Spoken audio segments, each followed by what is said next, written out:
Hey guys, welcome back to Tamiya Legends, and once again, thank you for stopping by. So here's a kit that doesn't need any introduction. Tamiya Top Force, Tamiya's 100th RC car, and in my opinion, one of the greatest cars they ever made.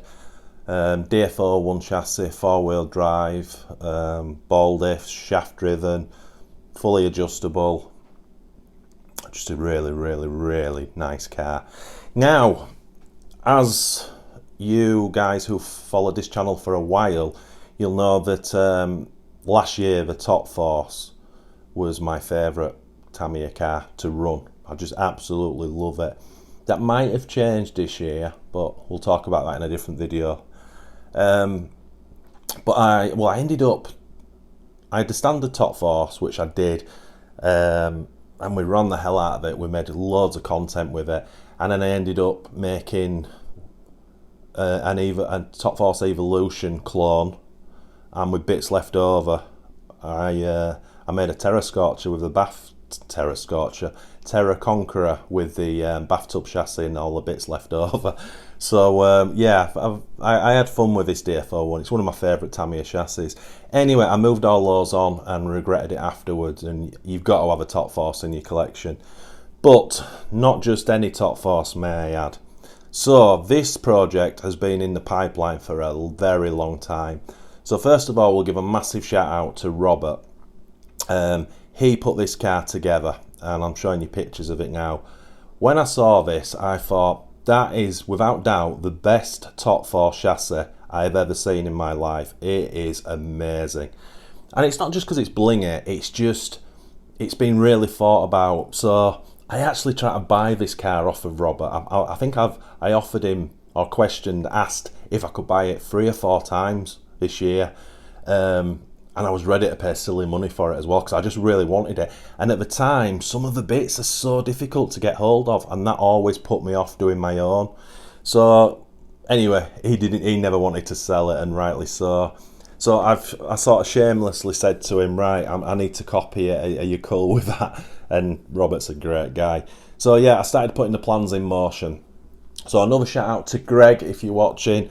The Tamiya Top Force kits are getting a little bit sparse now, and there's some going for silly money. And obviously this is a 2017 Riri, but the prices are rocketing up.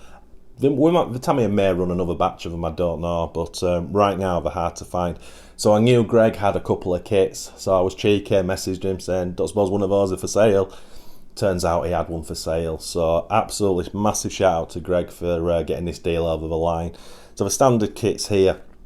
Now, when we open it up, I've already got a lot of these hop-ups inside the box, but I'm waiting for just as many to arrive, and some of them have been lost or have been sent back to the seller, which is frustrating, but we'll talk about that as we go. But just back to that picture of Robert's car.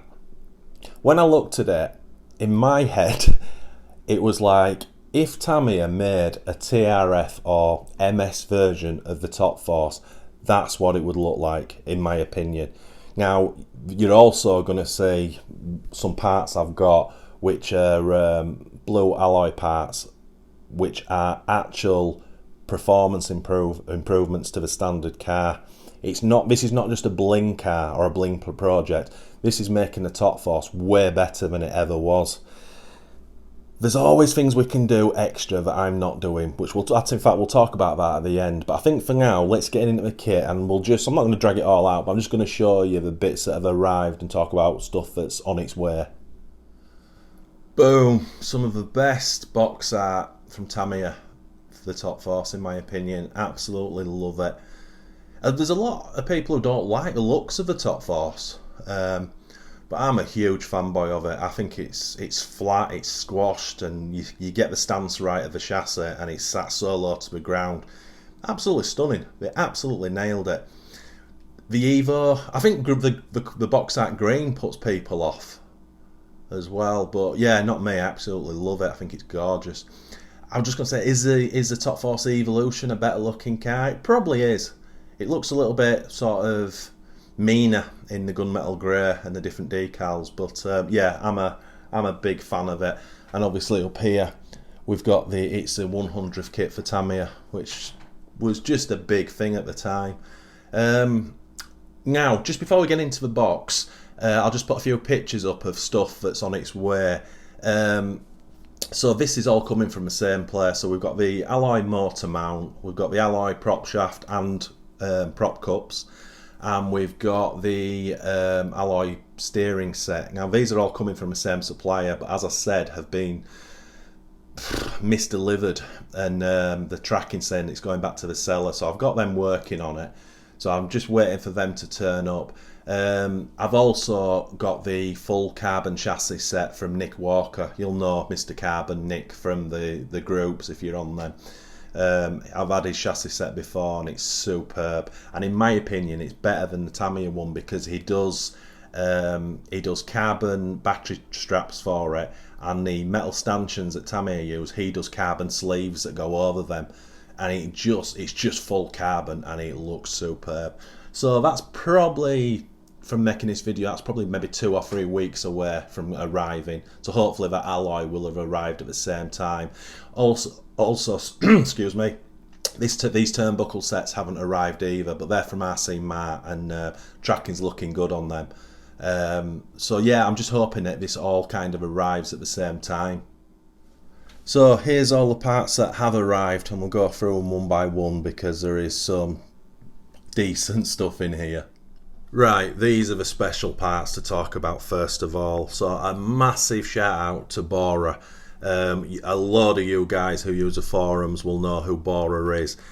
He set up custom RC parts. There's a Facebook page. I'll put all this information in the description.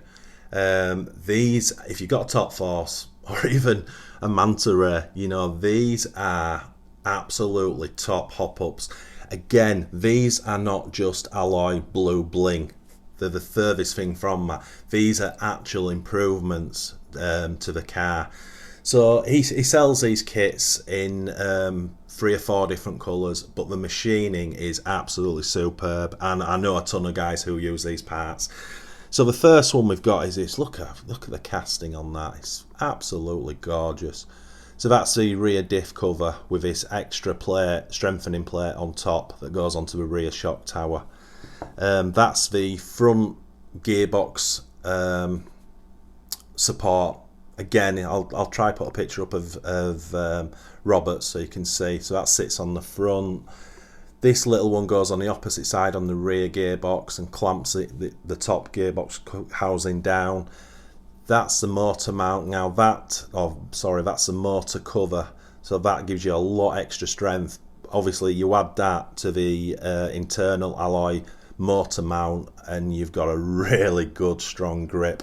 And then this really sexy piece of alloy which goes around the back of the rear gearbox to strengthen the casings.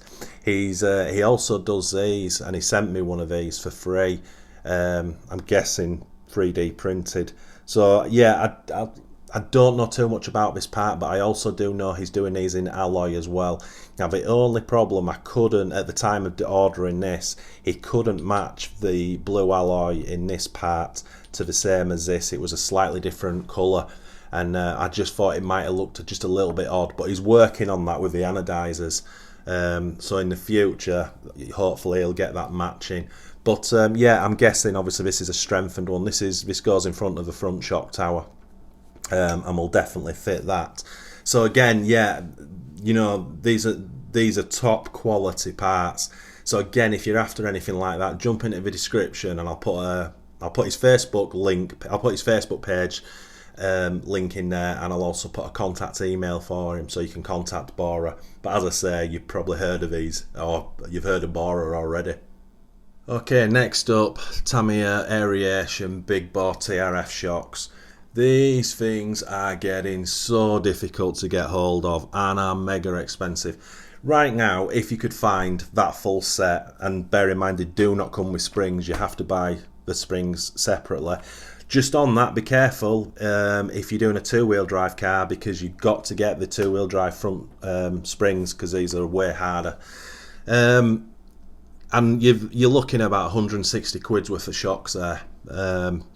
You can get aftermarket shocks, but for me it has to be Tamiya, and I think this is just for me, this is Tamiya's nicest looking shock, and I know that they work really well. So a massive shout out to Michael. Little interesting story. I actually bought these brand new about a year ago for my DB02 Leonis project. And I ended up swapping that kit and all the hop-ups, including these, to my buddy Michael in the US for his TRF 503 new in box kit. So anyway, one of the sticking points of this Top Force build was because I couldn't get these shocks. Now and again, like one pack will come up, but you never saw the set, and it's even worse now. But I knew Michael had these, so I kept contacting him. Anyway, I ended up swapping. I got my set back, and I sent him a brand new set of the small bore TRF variation shocks and my spare freshly painted TRF 503 shell and wing in full TRF scheme, which I wouldn't have probably used. So it was absolutely perfect. It was a perfect trade. So I'm absolutely over the moon I've got them. Now, massive shout out to Duncan if you're watching. He actually sent me these. We've been doing some sort of deals together, and he took my Super Trick hot shot off me. But unfortunately, that car's got issues. So I've been trying to help him out with bits that I have here.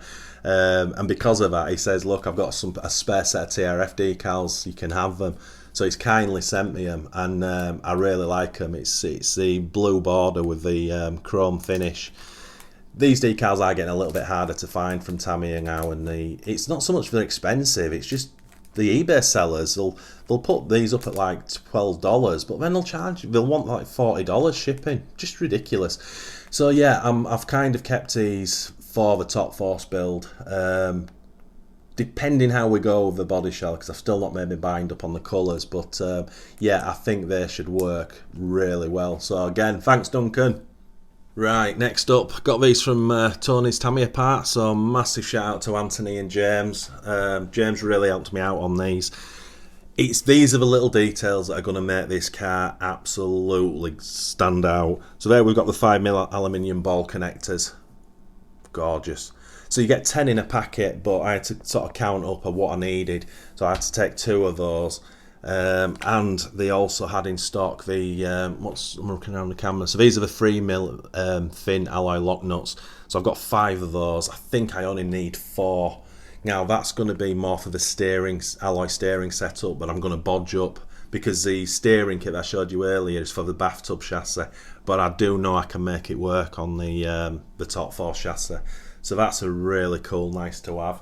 Also got some of the blue wheel nuts. Obviously that's probably the most important hop up you can add to a Tamiya car. Again, matching the correct shade of blue. And finally I ordered these, but I made a mistake. They're not in the correct colour, which sucks. Now, I probably will use the aluminium hexes. You know, they're not seen, and obviously the standard Top Force kit comes with plastic. I will also have a look to see if I've got any of the genuine sort of Tamiya ones kicking around, or I'll see if I can get the correct ones, but for now they'll definitely work. Now this is the front lower gearbox cover. I have used this before and it didn't fit great on the last one I did. You do need to tweak it. Now, right at making this video, I'm not 100% sure I will fit this. Had it been the correct colour, 100% it would have gone. But saying that, with it being underneath as well, it's when you turn the car over, you're only going to, alloy-wise, you're only going to see that. So because it doesn't match, isn't going to be a huge problem. But yeah, just the way it fits and stuff, I'm not 100% sure I will fit it. So as I said, the body set has been sent off to Craig in the UK for painting, but this has all changed. So I don't want to give too much away, but this car is going to have a very special body on it. It's going to have an aftermarket shell on. It's still the Top Force shell, but it's going to be different, and not just by paint. The actual moulding is different. Now that's all I'm going to say on that, because I'm waiting till I get my hands on the shells. But basically, we're going to be launching, or I'm going to help launch for somebody else, this aftermarket Top Force shell, which, as I say, is different. But I'm going to have to do that in a separate video because I don't want to sort of spoil it, because from making this video it could be another month before they arrive with me. But yeah, if you're a Top Force fan, stay tuned, because this is going to be pretty epic. And I'm also getting 2 done, and one of them we're going to do as a giveaway shell and wing and under tray on this channel as well, which is going to be mega exciting. So with that said, mega cool project, but there's always other things you can do, but it costs a lot of money. I've got so much money tied up in this with the bits. You know, those shocks, 150 to 180 quid on top of the kit, and then all the other bling items. The carbon chassis, you know, that's on order right now. You know, it's all very... This is probably going to be around about a £700 car when finished. Maybe more. You know, that's a hell of a lot of money. That's why it has to look perfect. And equally, for that money, it has to run perfectly. So yeah, there's and I'm going to get this wrong, and I apologise for this. DHRSS, I think that's the company name. They make the hop-up arms for it, and well, you can do them in a couple of colours, but we do them in white. They're not 3D printed, they're properly manufactured, mega strong, way better than the kit ones. I really should have a set of those, but I think that's like an extra almost $100. They do titanium rods, hinge pins for those arms as well, but again, you add all that up, I'm probably adding another $180 American dollars, so that's, in your money, that's what, about 110, 120 quid extra onto it. Then we're up to 850 quid. So I've got to weigh it up. It might be something I add at a later date, I don't know. And I also really want the kit universal joints, because the standard kit only comes with front UJs and standard dog bones on the back. I want to come, the backs really should have UJs, but I don't want to go aftermarket. So I'm sort of just keeping my eye out for a set of genuine Tamiya Top Force UJs, which I can put in the back as well. You know, that's a must. What else is one way? Do I want to put a one way in there? I don't know. I like my 4-wheel drive braking, but I have run a few cars with the one-way system in now, and they do run well, so that's like an option. The other thing I'd really like to get is the TAO2, I think it is, speed gear tune set for it, which allows you to alter the spur gear and put a bigger pinion in than a 21. Standard, the highest pin you can go to in kit form is 21. Can't remember what the spur is. I think it's something like a 73 as standard, but with the speed tuned gear set, you can take the spur down to 69 tooth, and you can take the pinion up to 25, and that really gives you a sort of high speed gear ratio. Plenty of videos I've done on that as well, but that means you can put a big fancy brushless system in it, and you can get some serious speed out of it. But they've dried up as well, but that also that comes with 2 spur gears, so there's a lot of ratio options with that. But yeah, I'll keep my eyes out for one. Anyway, lads, there's so much to talk about on this, so I'm just waiting for everything else to arrive, and then we'll make a start on it. But if you're a Top Force lover, stay tuned to this video series, because it's, as I say, it's one of the most exciting ones for me personally. Anyway, I'll shut up, guys. Thanks so much for watching, it's really appreciated. If you are new to this channel, if you could please consider liking and subscribing to support us, and if you do that, smash that notification buzzer for our weekly videos. And as always, guys, happy arseing.